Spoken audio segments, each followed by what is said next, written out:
All right, you guys, happy Tuesday. I survived the ice storm. I'm sorry that we were down yesterday. We had no internet, but we are going to make up for it with a show this Friday. Anyway, what do I have for you today? You guys already know that many people are upset with me. And by many people, I mean the mainstream media and all of their cronies. They're upset for a lot of reasons. Foremost, because I mentioned the idea that Charlie's life may have been the Truman Show. How dare I? Well, it's about to get a little more weird when I tell you something else that we have learned about the origins of the X-Men school that he went to in his youth. I probably should have named the thumbnail, X-Men Origins. Missed opportunity. Also, we have, and they are seemingly very upset, that we are going to share with you this conference call that I promised you. Erika, installed as the new CEO and chairman, she headed up this conference call about 12 days after Charlie was assassinated, just after the memorial event. And I'm going to allow you guys to listen to it to see how you feel about it, because I definitely feel a thing about it. What that thing is, I don't know. Welcome back to Candace.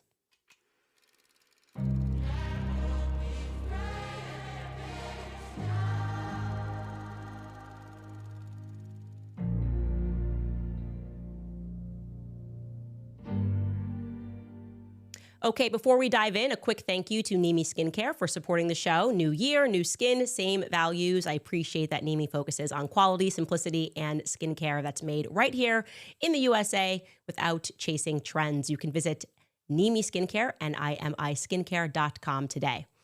Okay, so last week I said to you guys that in the near future, we are going to do a maybe 2 episodes, could be a 3-part series on Erika Kirk's past. A few people online were very upset about that instantly. Oh, how dare you? How could you look into anything involving Erika Kirk? Let me explain to you guys what's happening here. You're probably wondering what it is that we are doing. So I'm old. I'm 36 years old. Back in my day, there used to be this thing known as journalism, basic journalism. It existed. I know it seems very far off, but it would be considered probably back in my day literal insanity to allow someone to take over the reins of an organization that quite literally relies on the goodwill of the public, because it's a charitable organization, which happened to have raised over $250 million following the assassination of its founder. And then apparently nobody's interested in doing a basic profile piece on the new chairman and CEO that took over. Like that's actually, that makes no sense. And so that's what we are committing ourselves to. We are doing a couple of episodes to separate fact from fiction when it comes to the background of Erika Kirk, because the public deserves to know. And like I said, it's basic journalism. This entire idea that, well, Charlie wanted this, that just would fly probably actually nowhere in the world, not even in the old world, not even under monarchy rule in the 11th century. In England, would that work? You can't just say, oh, well, that was his missus, that was his queen consort, and hand her a kingdom. Even under that model, it would be Charlie's son that would inherit Turning Point USA. So stop doing that. Stop saying that. Doesn't make any sense. The public is not biting. I am not biting. And to be clear, the more time that goes on, the more that we are seeing the general direction that this company is taking under her stewardship, the less we're liking. The general public doesn't like it. I don't like it. And especially the recent bout of paranoia where we had a bunch of employees who factually worked 20-hour days. That fact, by the way, you are about to hear Erika confirm herself. Those employees were then fired without even being given a clear reason as to why. Just, gotta go, going in a different direction. That doesn't exactly match what we were told as the public. We were told that they're a family. How dare anybody question anybody ever in the family? Followed immediately, almost seemingly in the new year, by get out. We're just moving in a different direction. Knock, knock, we're at your door. You fired, and you better hand me your computer or else. We just want to know what happened here. Anyway, being a 501c3 company, being a charity, becoming a charitable organization makes you, of course, accountable to the public. Always, they are allowed to ask questions, even if you want to send out a bunch of cease and desist letters. And thanks to this recent string of misguided firings, that's putting it mildly, we did happen to get our hands on an audio recording of a corporate-wide Zoom call, which took place pretty immediately following Charlie's memorial. So for clarity, this call took place on Monday, September 22nd. So this is 11 days, less than 2 weeks after her husband was publicly assassinated in front of the entire world. It's important to remember that. It's also less than 48 hours, about 48 hours after his private Catholic funeral mass, which the public was not privy to. But top paying donors were. That's also odd. We'll save that for another day. I just think that you should know that. I want to plug that into our master timeline, which I know I keep promising you I'm going to publish. I will. So we know on September 10th, Charlie is assassinated. This is the bottom of the timeline.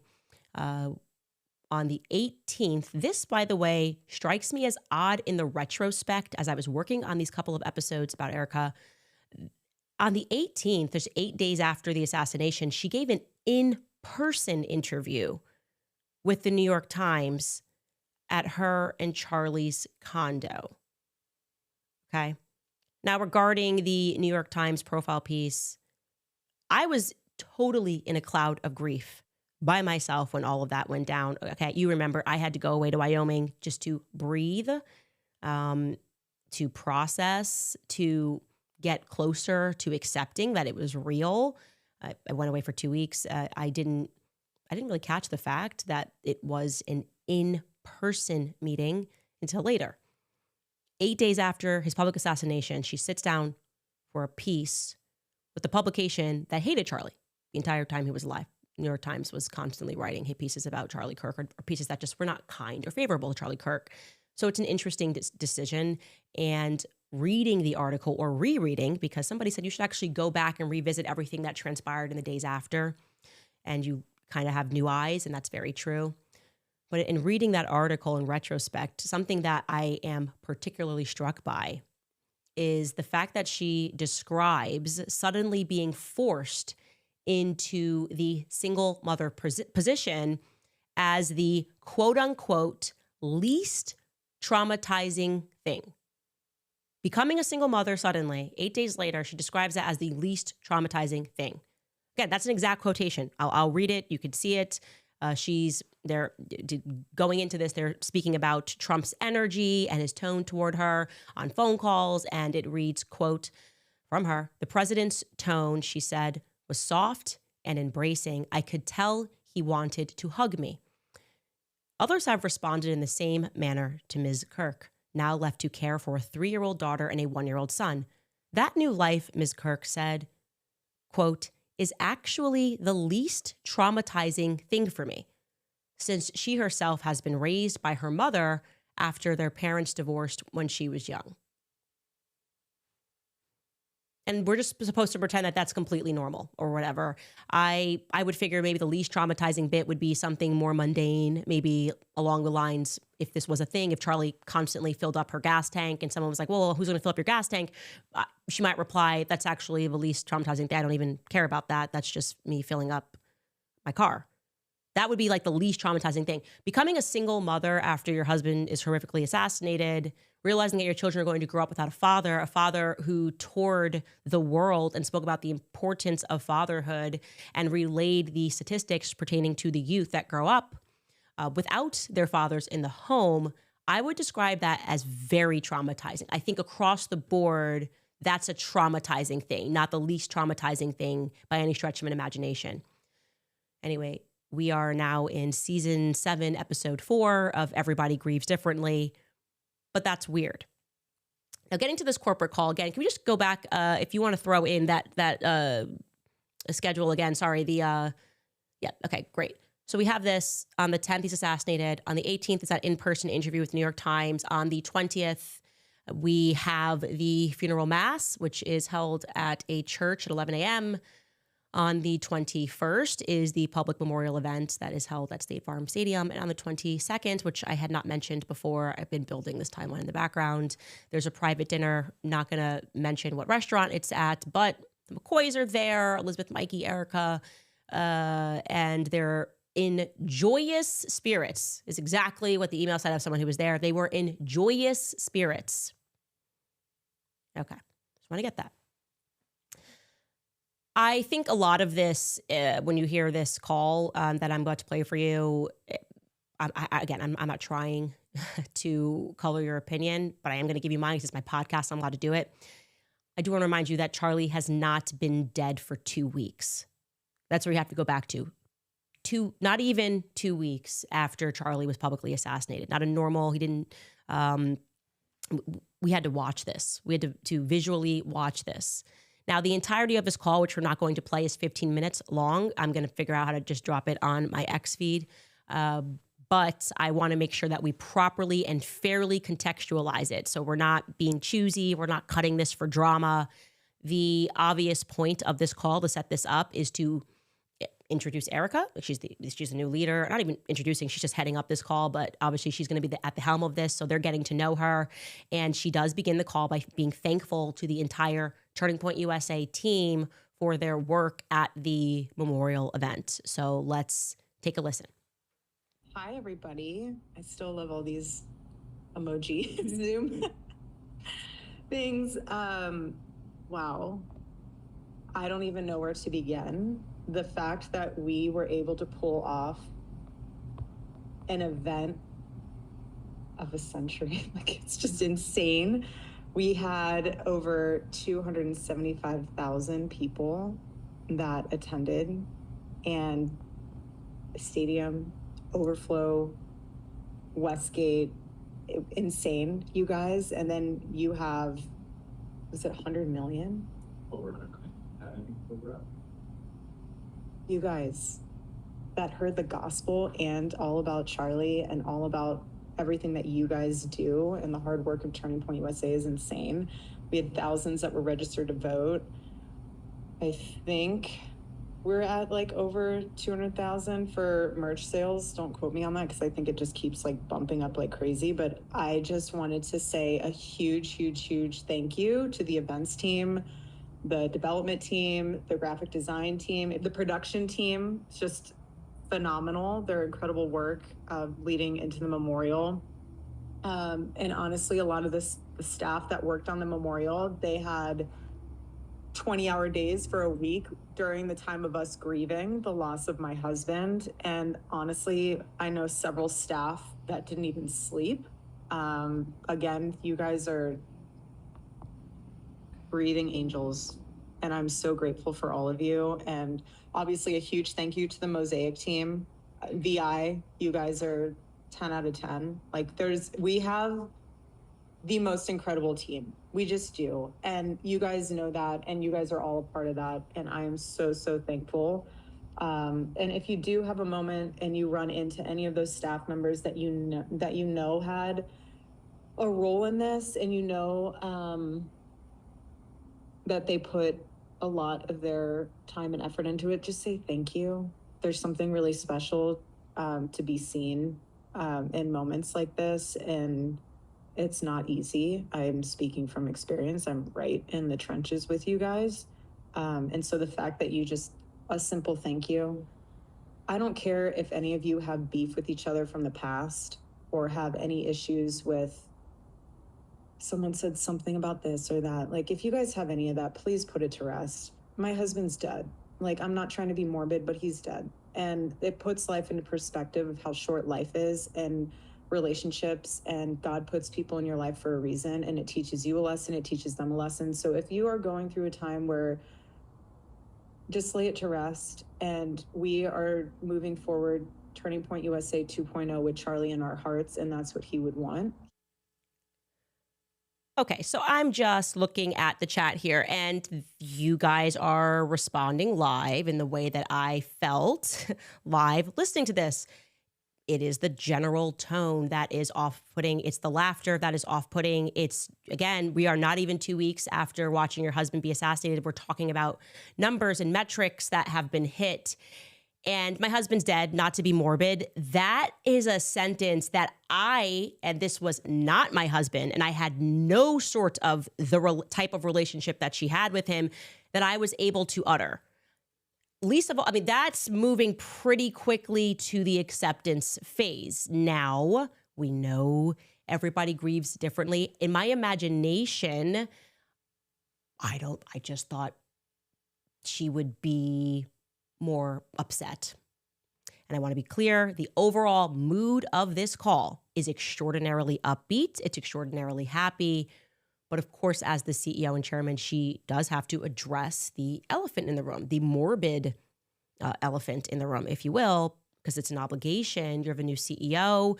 The employees are working 20-hour days, but also their founder, Charlie, was publicly assassinated less than 2 weeks ago. You got to address that. And you're going to hear her address that by recapping to them that throughout these long working days, the employees were provided with ample resources while they were working.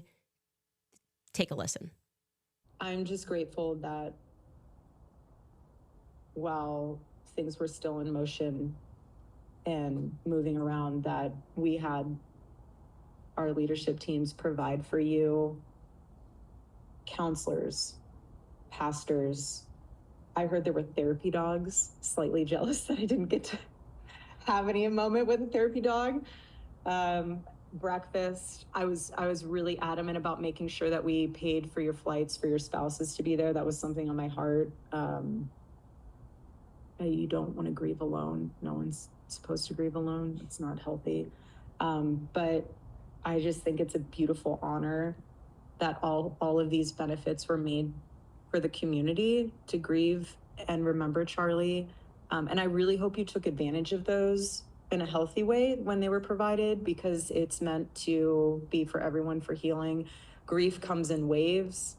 Some days are going to be tougher than others, but take it as it comes. And that's why you have your Turning Point family, and just lean on them and lean on other people in your life that will help you and pour into you and pray with you to get you through it.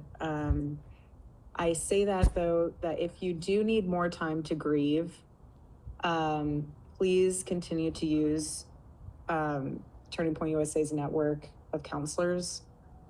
We have pastors. I mean, there are so many resources for you. If you do need additional time off, please talk to your director about using paid time off for that. And again, it's not easy, but again, grief is hard. Otherwise, honestly, Turning Point USA and Turning Point Action, full steam ahead, you guys. Charlie would want us to get back to work, and that's what we're doing, and that's what we did with the memorial. And I'm so honored and proud of each and every one of you, because that's what we're going to do in his honor and in his name. We have so much to do, which is exciting. Charlie in heaven is like, you guys thought you had a busy schedule then, just you wait. And he's doing some awesome things with Jesus in heaven right now. But there's so much work to be done. I mean, since his assassination, we have 100,000 chapter requests. We have 300,000 new donors. That is a blessing in itself. Again, not normal, all God. I think we have 50,000 plus hat orders to fulfill. I mean, I'm saying these numbers because it puts into perspective that we're not just sitting and thinking and looking at the wall being like, what do we do? Like that, there is so much to do. You have over 20,000 AmFest registrations. There's a lot happening there, and none of it is what I would be expecting to happen there. So basically what the employees said to me was that they got onto this call and everyone's exhausted, everyone's been working, they pull off this massive memorial. And then there's kind of this approach where it's like, well, if you guys need paid time off. Like Charlie's in heaven dancing, wanting you to work harder.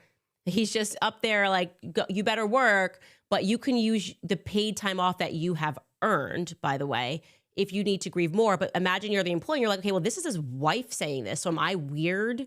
Would I be like, I would be pretty weird if I needed to take time off and his wife is saying she's full steam ahead.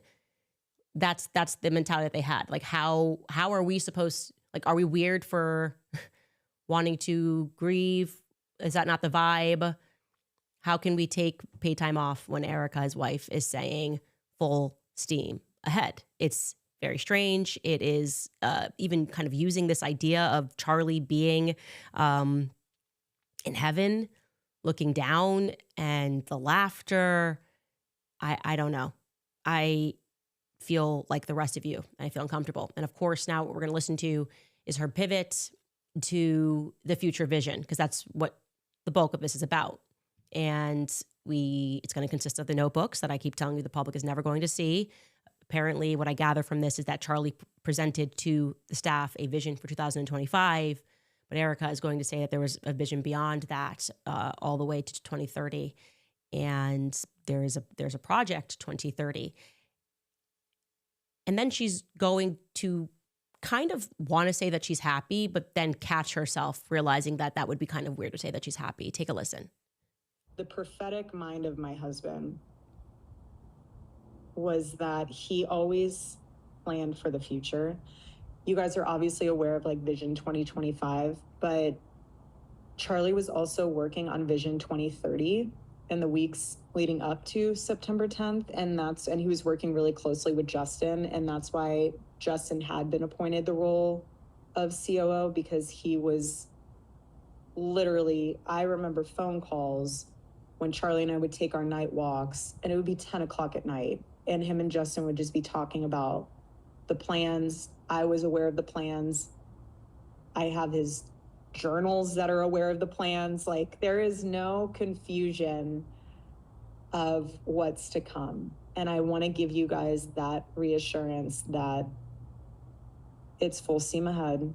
And the board and I are working with Justin and the executive leadership teams to make sure that all of those plans come into effect 2030 and beyond.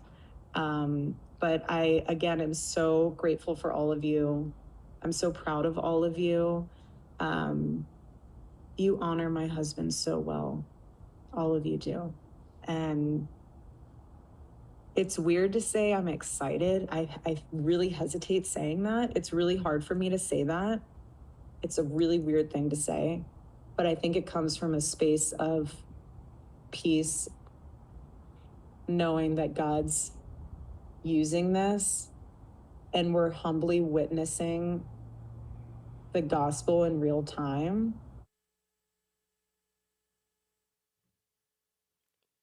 I don't know what to say.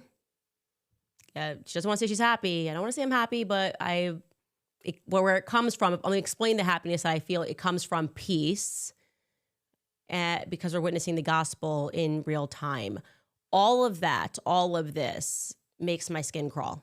It genuinely makes my skin crawl. I'm going to go ahead and say that. You can go find your commentator who's going to tell you everybody grieves differently. Nope, that is less than 2 weeks after Charlie was publicly assassinated. That doesn't feel right to me. It doesn't feel right to, I would say, the majority of people, or that doesn't feel right. Knowing that they're joyous at dinners. And again, this is when people who did not know Charlie could not stop crying and were sending me emails, who've never met Charlie, who didn't even know what Turning Point USA was, because they watched his assassination, could not stop crying and pull themselves together. That is not the emotion that we're getting there. Like I said, the entire call is upbeat, and the portions where we are even speaking about grief, it feels like an obligation. Like, you got the dogs, and what Charlie wants is for you to work now. And that is how the employees that I've spoken to who were on that call, that's how they felt. My assumption, by the way, why I'm addressing this now is because my assumption, watching everything that's gone on, my assumption was that she really was trying to figure things out. I assumed in the silence, right? She wasn't doing interviews then. I assumed she couldn't get out of bed. I assumed that she couldn't pick her head up. And I felt that people were being unfair in judging outfits and in judging whether or not they liked how her hair was done. I said, okay, she's speaking at the memorial. We expect her to speak at the memorial event. I felt the public was being unfair. Now that we're kind of getting more on the inside of the organization, the now fired employees are telling me, no, it was quite the opposite. She was in the office every day with Stacey Sheridan, running around with Stacey Sheridan, taking phone calls with Stacey Sheridan. That's like the head of the fundraising for Turning Point USA.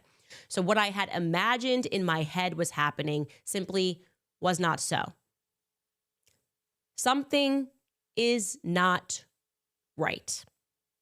That's what I would like to say. That call, the timing, the energy of that call does not feel right to me. This, I don't know what's happening, but I think we are inching closer to figuring out what's going on. That's for sure. And we will have more for you in the coming weeks. It also led me to another stunning discovery that we have made in large part thanks to internet sleuths. There was a lot of media panicking when we discussed Project Looking Glass. We discussed the fact that Charlie was indeed a gifted child who went to a literal children's school for the gifted. I told you guys also that street lights used to go out when he ran. There's a whole term for that. Apparently, a lot of people go through that. We saw that in the comment section. Now, what does it all mean? On my episode, I posited that the military was keeping its eye on quote unquote gate children, gifted children, different by different names, but terming it more broadly, children that go through the GATE program. That Charlie's life may have therefore been a literal Truman show once they realized that he was extraordinarily gifted. So let me remind you that when Charlie was having these visions about his death back in 2018, he specifically told me that he knew from the moment that he began Turning Point USA that he was going to die young. I'm going to re-show you this text message again so you can see it. Literally, he writes, since the beginning of Turning Point USA, I knew in my gut that I might get wiped out at any time. I cannot explain it, but I dream about it all the time, like all the time. Not really afraid of it, but I'm just telling you what I know to be true. I'm not sure I'm going to live, begins with, I'm not sure I'm going to live to see the end of this revolution. But interesting that he says, since the beginning of Turning Point USA, we should probably therefore go back to the founding story of Turning Point USA. The story the public knows, and the story that I was told, is that Charlie was this teenager, didn't get into West Point. Anyway, he's speaking at a conference where a man named Bill Montgomery happened to be in attendance. He has since passed. I've met Bill Montgomery. He's very kind to me. And my point in bringing this up is not to throw any shade on him, but because I'm now interested in this origin story. Anyways, he's in attendance. He's absolutely floored at Benedictine University when Charlie speaks. He immediately knew that he was sort of looking at a future president. This is an article, I think it was done in The Atlantic back in, it doesn't matter what year. Anyways, it reads in The Atlantic, Montgomery was at Benedictine University in western Chicago suburb of Lisle, Illinois, for the college's Youth Government Day in May of 2012. The slate of speakers put the kids to sleep, he told the National Journal. But when Kirk took the floor, the energy in the room completely changed. The kids weren't sleeping anymore, and their attention was wrapped on Kirk. Inspired, Montgomery went up to him after his speech and told him, as only a man 50 years senior can say, that he needed to delay college to pursue a higher calling. Quote, I don't know you, Montgomery recalled saying, but you need to start an organization to reach out to young people with your message. A month after Montgomery met Kirk, the duo launched Turning Point USA. I want you to hold on to that phrase, I don't know you, but. Again, that's the same story that I was told. So I was a bit surprised to learn that there may be a larger story here. Now, Bill Montgomery was Air Force. He's in the Air Force Reserves. Bill Montgomery also happened to be from Lincoln, Nebraska. Getting into that, one of those Egyptian plane stops. A lot of these people are tied to Lincoln, Nebraska that are in this story. Saving that for another day. Now, not much is known about what specifically Bill Montgomery did during his time in the military, but we do know that he moved to the Chicago area thereafter, which obviously in the area where Charlie's X-Men school was. The X-Men school, I just like to call it that, was actually called Creative Children's Academy. It opened in 1982 for the academically gifted, from preschool up into the 8th grade. In 1999, it changed its name officially to Quest Academy. It tells us on its website, in a past article, that it receives corporate and private funding from who we don't know. I would like to know what corporations funded that academy. What we do know is that it's a stone's throw from Northrop Grumman, the massive aerospace and defense company that has extensive federal contracts dating back to World War II. Just put that fact in the back of your mind. It may mean nothing at all, but I just want to say that because it came up when I was researching the general area in Palatine, Illinois. Now, the Children's Creative Academy, I should tell you, was founded by a woman named Helene Bartz, okay? Her husband is a Reverend Robert Bartz of Arlington Heights. Helene Bartz. Now, a tip that I received and I was able to confirm is that Helene Bartz was actually good friends with Bill Montgomery and his wife, Edith Walker Montgomery. She actually goes by her last name, Edith Walker. The person claims that Edith Walker, who I've since learned emigrated from Germany after World War II, and I can't really find much else about her, became and this is correct, an adolescent psychiatric nurse. So she was a psychiatric nurse to the youth, and that she was actually the person that started the school with Helene Bartz. And that has since virtually been wiped from public record. But that's what you're missing, is that these people all knew each other.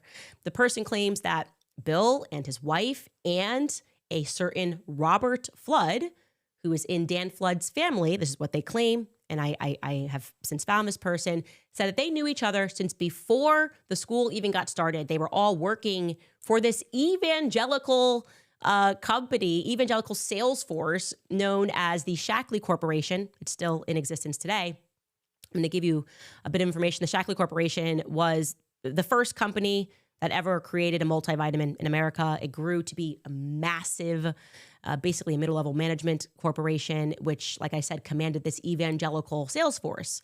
Shackley was basically described as like a religious fervor that was sweeping the nation for nutrition. It was started by a man who preached the gospel of nutrition, buy our products, but also the gospel is what this is really about. And it grew to be a massive company that engaged in a 25-year contract with NASA. You're like, what? Yeah, for supplements that they could take to space.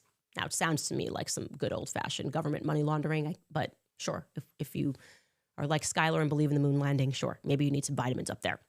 Now, working off of this tip, I was indeed, like I said, able to confirm that Helene Bartz, so again, to give you these names, Helene Bartz started the school, and I confirmed that she did indeed, prior to, worked at Shackley. She actually ran the Shackley Center in Arlington Heights. I'm having a lot of trouble, and the reason why I'm putting this out there is I'm having trouble learning more about Bill and Edith. Where did Bill serve in the military? Why specifically did he move to Chicago? Where in Germany is Edith Walker from? Who was her first husband? Because Walker was clearly not her first name when she moved here. Where exactly was she a psychiatric adolescent nurse? Again, using her full name, Edith Marie Walker, in Arlington Heights, where Charlie grew up.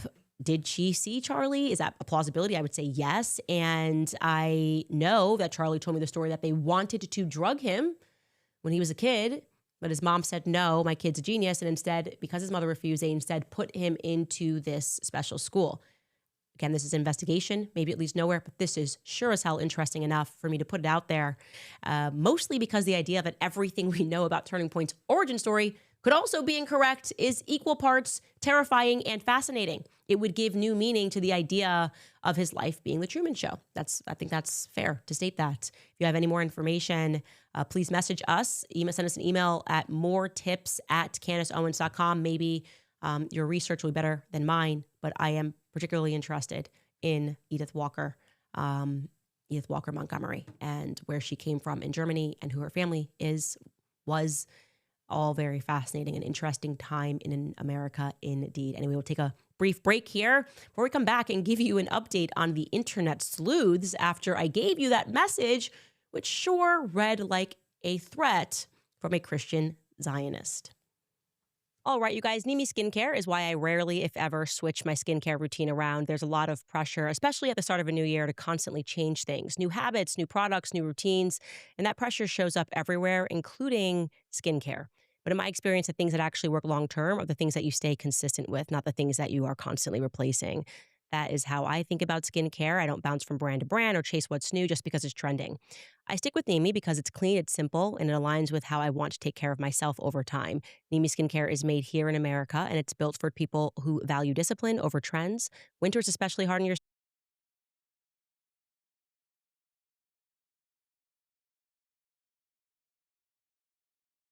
Find them at nimiskincare.com. And if you use my code Candace10 at checkout, you will save an additional 10% off your order. That's nimiskincare.com. Also want to tell you guys about PureTalk because for just $25 a month, PureTalk gives you unlimited talk, text, and plenty of data. Now you can compare that to Big Wireless because they'd rather charge your family hundreds every month. PureTalk is an American wireless company who supports our veterans and invests in a U.S.-only customer service team.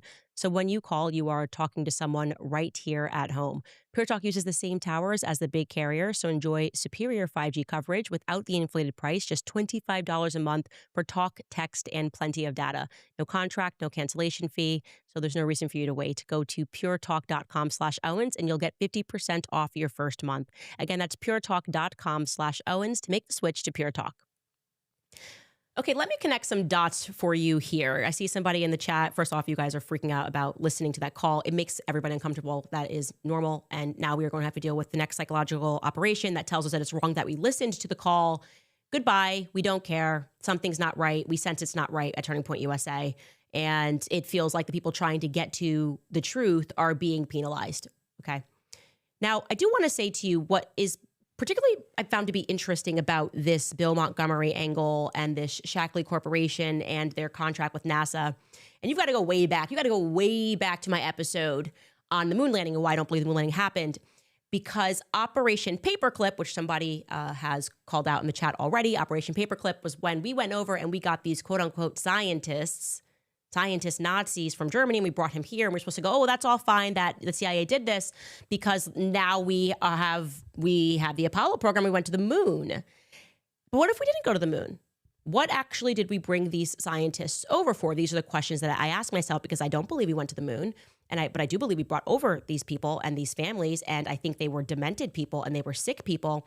And we bury Project Monarch, which was the precursor to MK Ultra, Brigitte Macron's trigger in the lawsuit. Don't bring up MK Ultra, the precursor being Project Monarch, where they were intentionally harming children, trying to sort of abuse people into compliance, mind control. So that's interesting. That is interesting. And now we are seeing a bunch of people, and I really do believe that these are the White Walkers in our society. Like these people are among us, that people are mind-controlled slaves, literally, which was the entire purpose of Project Monarch. If you follow my idea, the moon landing didn't happen, my fact. If you want to follow the facts, the moon landing didn't happen. And that would basically mean the CIA was bringing over perverts, like just bringing over a ton of perverts. And I'd like a list of their names. And I am very interested in how much NASA comes up in a lot of the stuff that I am researching. Now, this brings me to the most savage internet thing I've ever seen happen. Credit to @BraveReport. Some of these smaller accounts that just savage. I showed you guys this message. I said Turning Point's not going to come out and tell you who wrote this message. This Zionist who is spelling, like you guys noted, God, putting a dash there. You guys are like, that's not how Christians would write this. It turns out that, well, Lori Cardoza Moore, the Brave Report pulled up as an evangelical Zionist who said that she then learned later on that she's Jewish, but she is still an evangelical. She's a maniac. I mean, there's no question she's a maniac. And virtually everything that was said in this text message was also a rant that Lori decided to do live on the internet pertaining to Tucker's totally sensible speech. Listen to Lori Cardoza Moore rant in her car. Crossing with his mocking voice. voice and his mocking laughter. They were horrified by what they saw. I had 3 couples reach out to me who had been to the Turning Point USA conference. And this was in Tampa a couple weeks ago. They called me and said they were horrified by what they saw. Horrified. They saw Tucker Carlson get up and act like another crazy person, talking, condemning Israel, praising Qatar with his mocking voice and his mocking laughter. So Tucker, right after him comes Michelle Bachmann. Michelle has 5 minutes to make an argument for why we have to stand with Israel to these young people at TPUSA. When she starts talking in that conference about supporting Israel and why America should stand with Israel, the people in the audience start booing her. I spoke with her personally. She said 10% in the room got up and walked out on her. That is shameful. Then Charlie Kirk. This is his event. He's responsible for what people are saying and doing. Does he get up and condemn Tucker or correct Tucker for what he said about Israel and how dangerous Qatar is to us? No. Did Charlie get up and defend Michelle Bachmann? Did he condemn the people that got up and walked out on her and that booed her? Did he say why we stand with Israel, we support Israel? No, he didn't. No. That tells us everything we need to know. Yeah, Christian Zionism, man. Sell your stocks immediately on Christian. You gotta absolutely just sell. As this is going down. You just see this is obviously, it's almost like they just hired a bunch of actors to pretend to be Christians. That's the vibe that you start to get when you realize this is the only thing they care about. This is all they care about. And they will rant and they will rave and they will scream at you.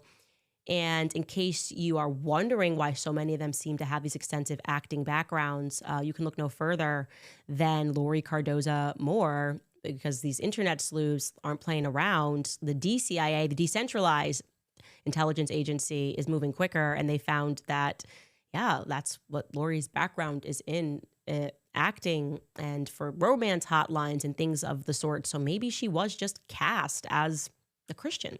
Take a look at this. Are you over 30 and single?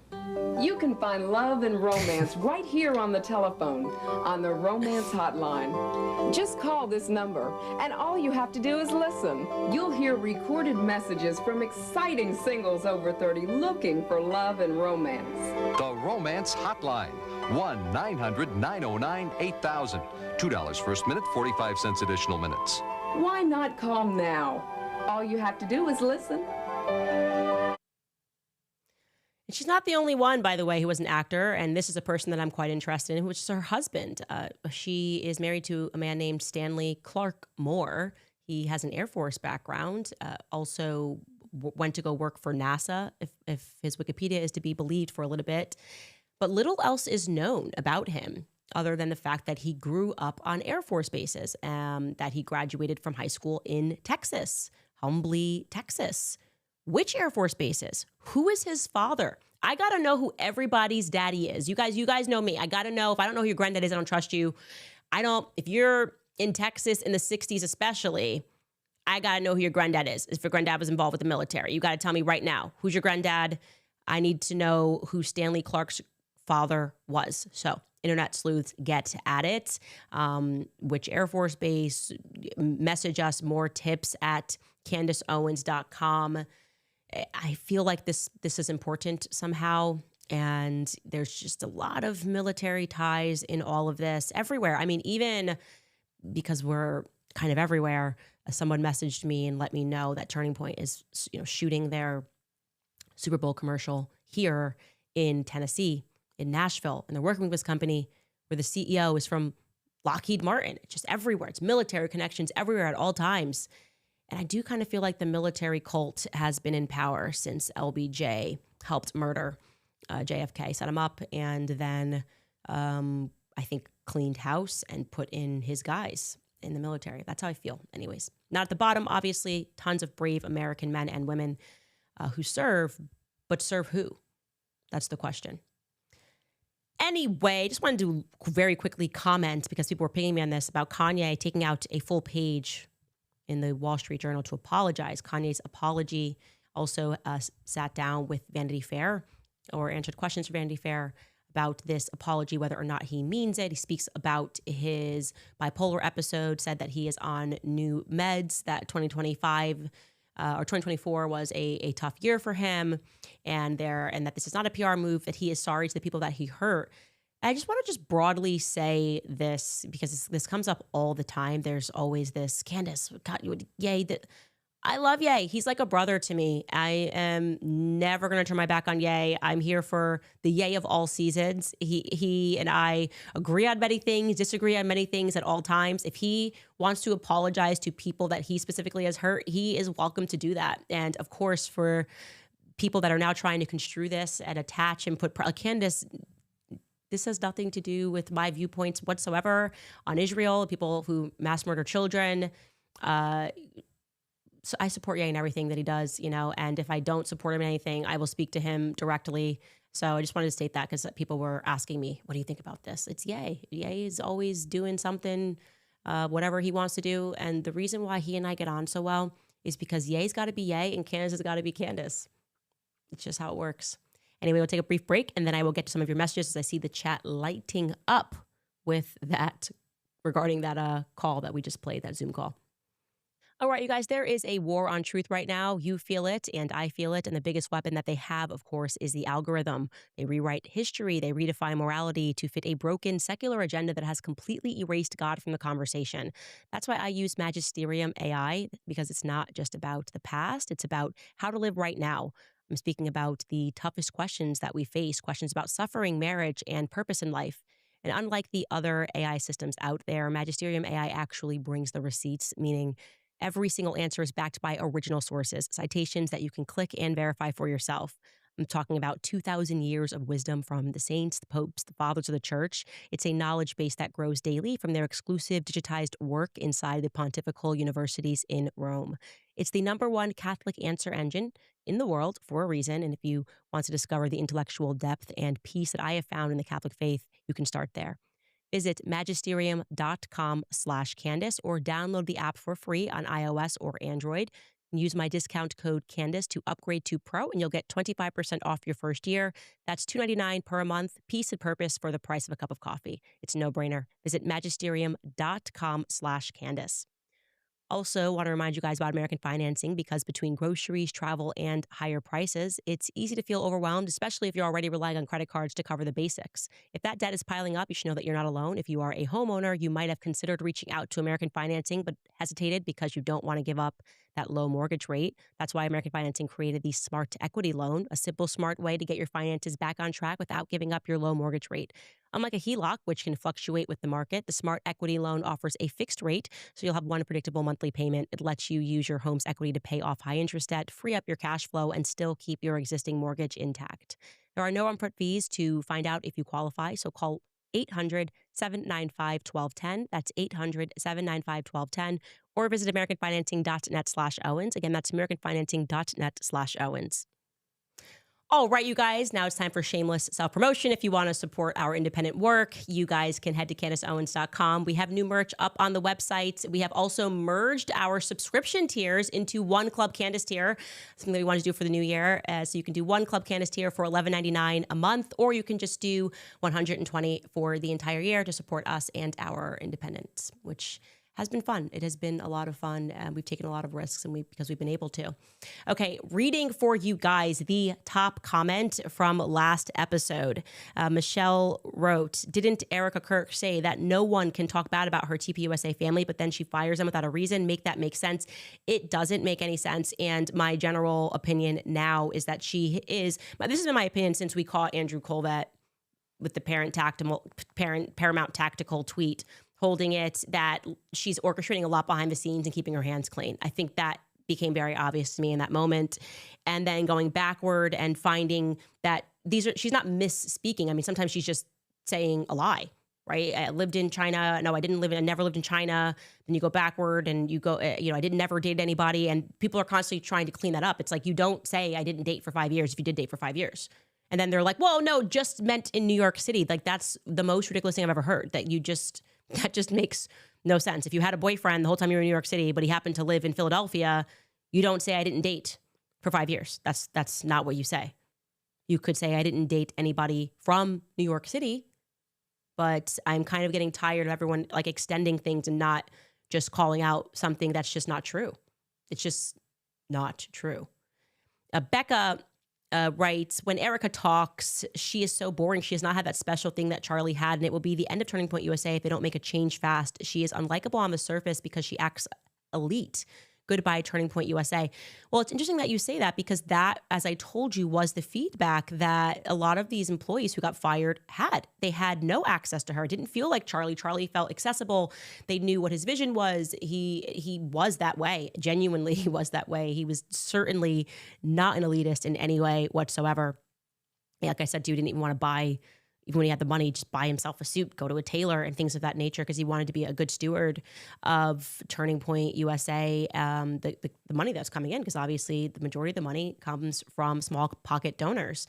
And it seems like every effort that they are exerting is to go after people who are trying to find out the truth about what happened to Charlie Kirk. That doesn't make sense. You can't make that make sense. You can't make a call like that make sense to people. Jay Berger writes, don't forget MLK started college at 15 and had a faith-based movement by the time that he was 21. I actually did not know all of that. I am ashamed of myself. Coffee Addicted Mama Bear writes, I ordered your book the second you said you were shipping to Canada. Oh, yep, make him a sandwich. We now ship to Canada. It was truly eye-opening. I'm sure you had a good time reading it. It's very funny to go backward and to realize where feminism has gone. It's just very funny and sad and weird. Continue, I am impatiently waiting for my conspiracy girly cup. It shall be there. Your constant devotion to truth, your loyalty, and your strength are truly inspiring. Go Max Girl. Man, I should have just read your comment. I didn't even have to do shameless self-promotion because your comment was so kind and you promoted everything that we have. But this is definitely great. It's a great gift. You should have the conspiracy girl mug. Sorry. For the fellas, you should buy the conspiracy girly mug for a lady in your life that you care about. Because Valentine's Day is around the corner, obviously, and that's what you should be doing. So order it now, today. We need it sold out. Adriana, New Jersey writes, Erika plays a role that she thinks men want. She did not have the same values as Charlie and now is pedaling back. The comment in the New York Times was, who needs a man? Being a single mother is okay. That is the opposite of Charlie's views. I can't justify that comment. To refer to it as the least traumatizing thing is, I think, what bothers me. The least traumatizing. Huh? It's traumatizing, full stop. It should traumatize you, full stop. Joseph Brown writes, Candace Owens.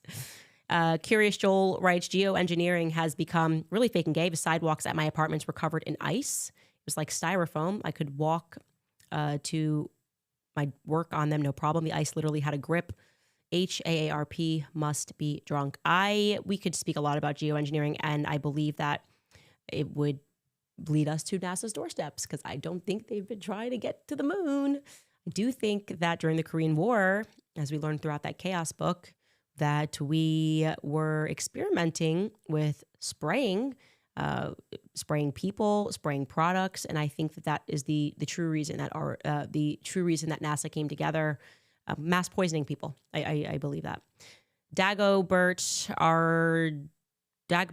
Jonah writes, Candace, can you wish my beautiful wife, Crescenda Arjona, I hope I'm saying it right. Is it Arjona? Probably. Crescenda Arjona, a happy birthday. Crescenda Arjona, happy birthday. I hope that's Spanish. If not, then this is just weird. But thank you so much for your support. You write that she's a big fan of mine. God bless you. God bless you. And Crescenda Arjona. If it's not Spanish, it is now. Seven Sheets writes, I didn't know that much about CK before this, but could tell a man of integrity. I feel like I mourned him longer than EK or TPUSA did. I'll never believe the slop and will support any voice that is seeking truth. Thank you. God bless you. There's something about this story that I think makes us all feel like we're not safe. Like if they could do that to Charlie and he was playing the game and get away with it, what are we all doing? Like we should just be revolting at all hours of the day. I can't even listen to anything Trump says anymore. I don't care about anything at all. I'm just like, shut up. I hate everybody. You're all fake. You're all actors, actually. That's how I feel. I look at all of them as bad faith actors in the political scene, and none of it is sincere. Comic Nick writes, I said this last week, and I need the world's opinion on this, but why wouldn't Charlie Kirk tell Erika Kirk that they were going to kill him unless he was scared that she was a part of it? of they.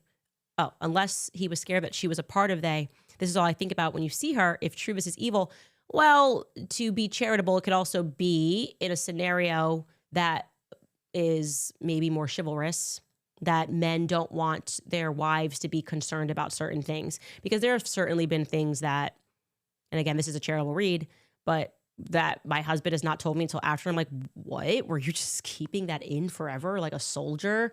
We were dealing with this or whatever, and he just dealt with it and then told me after. So it could have been just giving you another angle on that. He could have not told her for that reason. I'm less inclined to believe that Andrew Colvett and Dan Flood didn't tell her afterward, that she had to rely on his text messages, that wouldn't be the first thing in the investigation that the feds would ask, hey, did Charlie have any fears? And that they wouldn't inform his next of kin of those things, especially Dan Flood, as she's a chairman and CEO, and therefore presumably actually could just take his text messages and read them if she wanted to. That is less believable than the fact that Charlie would maybe not tell her the night before. Cecily writes, I'm so sorry for you to hear this, Candace. My cousin passed a week after Charlie, and it is still so hard for me to say that he is gone. To talk about it, can't imagine that much joy in my voice. Again, I'm so sorry for you. You loved and grieved Charlie so much.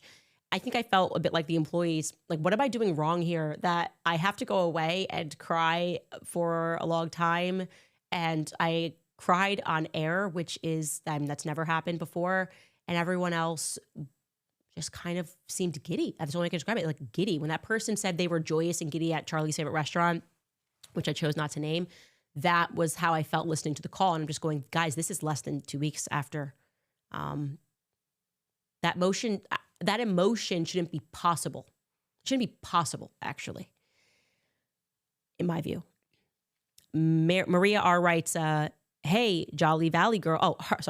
Her Jolly Valley girl tone, excited to be discussing business numbers and goals, is super cringe and weird. This is beyond grieving differently behavior. We all have common human instinct to sense these things. Love you, Candace from Vegas. And that I agree with you that they're trying to pervert. Like, there is no commonality. They're kind of giving us the MoMA.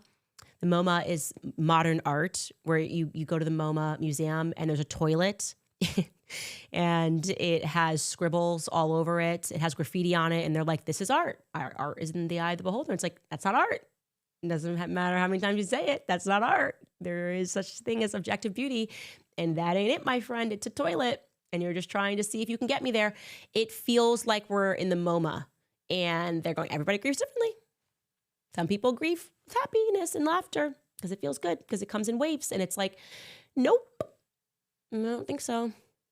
I understand even working to get through things. I'm a person that has to work to get through things. But this is not that event, even for that, to have to work through something, you become a workaholic, because you have to deal with the emotion of watching somebody that you know and purport to love be publicly assassinated. You have to deal with that. And I'm going to say that as a rule, it takes longer than less than 2 weeks to get out of bed, to do the thing. I don't know. That would be my opinion. But what do I know? What do I know? Just Happy writes, and to think that all I thought about on September 10th was how empty and terrified Erika must feel, and how sad I was for those babies. How ironic. Crisis King, keep going, Candace.